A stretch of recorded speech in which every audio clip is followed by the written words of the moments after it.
You guys want to see the tiniest room? Oh my gosh, you want to be in the video? This is a single cabin on Norwegian Prima, and it does have its own studio lounge as well where you can get coffee and snacks. And then it is a single supplement, so you don't have to pay for two.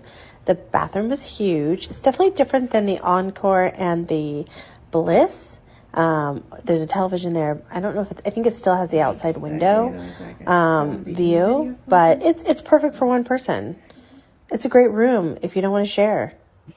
I've stayed in it. Loved it.